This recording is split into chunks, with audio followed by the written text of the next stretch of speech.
男性だったらストレスがあって性欲が湧く、女性だったら傷があって性欲が、生成されるっていうのがあるんですけども、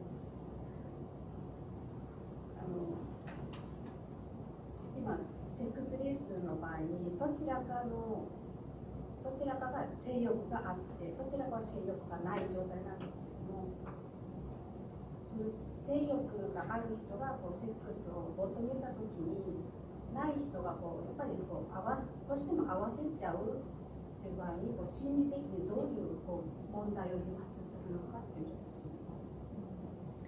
성욕이 남자는 스트레스 때문에 성욕이 생기고 여자는 상처 때문에 성욕이 생기잖아요. 그러면은 이제 섹스레스 부부인 경우에 한 명은 성욕이 있고 한 명이 성욕이 없는데 성욕이 있는 사람이 섹스를 요구를 하면은 성욕이 없는 사람도 이제 맞춰주게 되는 경우가 많이 발생을 하잖아요. 그럴 때는 이제 심리적으로 어떤 문제가 발생을 하는지. 자, 심리적으로 문제가 발생하진 않아요.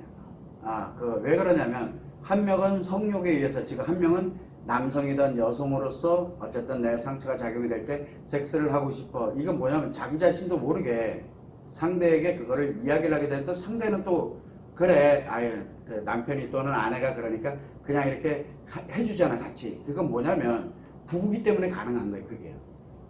그때는 이게 문제가 생기지가 않아요. 문제는 뭐가 생기냐면 이게 타인에게 그렇게 됐을 때는 굉장히 위험해지게 되는 거예요. 그러다 보니까 자꾸 자기 자신도 모르게 더 큰 쾌락을, 성욕을 가진 사람은 더 큰 쾌락을 추구하게 되는 거고, 성욕이 없는 사람은 아이 귀찮은데 왜 해? 그러면서 점점 거부를 하게 되다 보니까 거절을 당하게 되면은 누구나 마찬가지지만 그 다음엔 안 하려고 들어요. 그러다 보니까 문제가 유발되기 시작을 하는 거야. 안 하기 때문에 문제가 생기는 거지 하는 거는 문제가 생기질 않아요. 그렇게만 생각하면 될 거예요. 夫婦が1人は性欲があって1人が性欲がない場合、性欲がある人が性欲がない人にセックスを求めて、じゃあこの性欲がない人がそれに合わせるためにセックスをしてあげる。この場合心理的に問題は発生しません。男性であれ女性であれ自分に傷やストレスが発生した時に性欲が生まれてくるんですが、これをヒーリングしたくて自分の旦那や自分の妻にセックスを求めてそれに応じてくれる場合は心理的問題が起こらないんですが、その理由は夫婦だからです。夫婦だから。しかしこれを他人にですね適用して快楽を他人に適用し出すとですね、性欲がどんどん強くなっていくんですが、すると自分の夫や妻に求めますね、セックスを求めます。すると性欲がない人は拒みますね、したくないと拒むことになります。すると拒むことで、相手が拒むと次からは求めなくなるんですね。でこれによって問題は起こっていくんですが、それに応じることによって問題が起こるのではありません。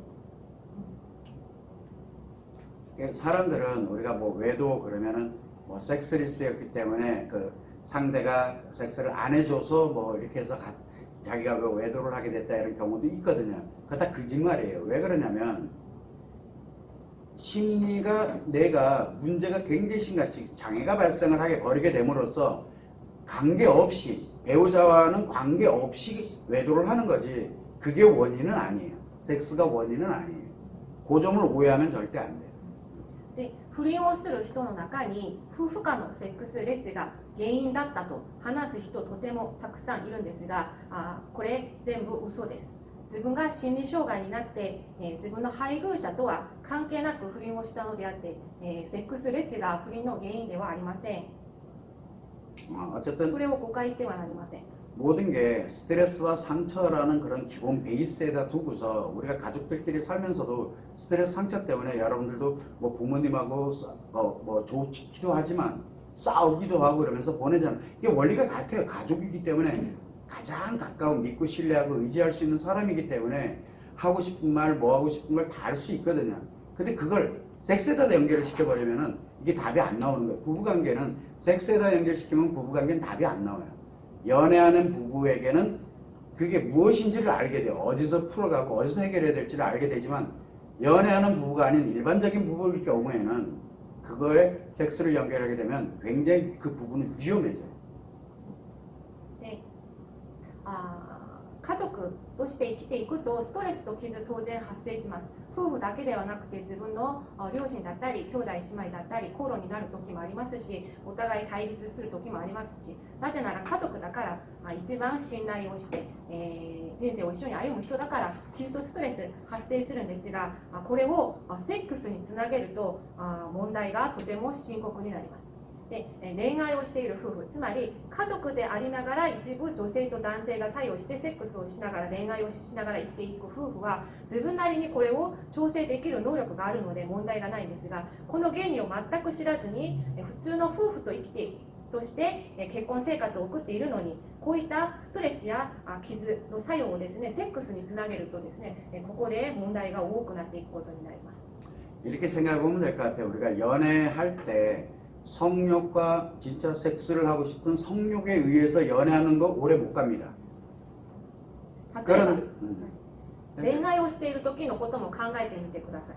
自分の性欲のために性欲を解消したくて恋愛をするカップルは長続きしません。 대부분이 그 연애를 하고 난 다음에 결혼으로 이어지는 이런 그 커플인 경우에 보면은 연애를 할 때 보면은 성욕에 의한 게 아니라 그 사람이랑 함께 있고 싶어지고 같이 뭔가를 하고 싶어지고 이게 마음이 우선이지 섹스 욕구에 관련된 이거는 사실상 거의 없어요. 恋愛をして結婚に至る場合はセックスの快楽を解消したいからではなくてですね、普通は共にこれから先一緒に歩んでいきたい、心が優先順位になっていてセックス欲求解消が優先順位ではないんですね。 그래서 제스라고 가동을 하죠. 즉 성행동은 하는데 이게 마음의 행복을 위한 성행동이지 섹스 쾌락을 위한 성행동이 아니에요. 그게 이어질 때 부부가 되는 거고 그게 계속 지속이 되다 보니까 마음이 편안하고 행복하고 여유가 생기니까 섹스라는 관점이 사라져버리게 되는 게 바로 섹스리스예요. で、同じように夫婦がセックス性行動はしていますが、これは心の幸福のためのゼスの性行動であって、それが継続することで夫婦間が一緒にいると一番楽な存在だったり心が安定されたりしていくんですが、ここにセックスつまり快楽の観点は作用していないんですね、夫婦間というのは。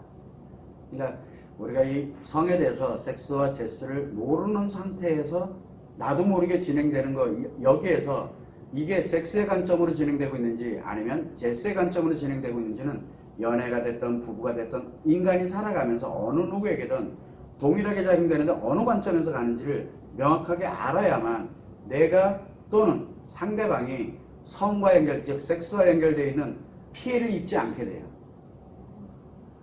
で人生を生きているとですね、恋愛であれ結婚であれこのセックスとゼスが区分できていないとなりません。これを明確に知ってこそですね、自分のみならずですね、相手のこのセックスによって、自分が被害を受けることも防ぐことができるようになります。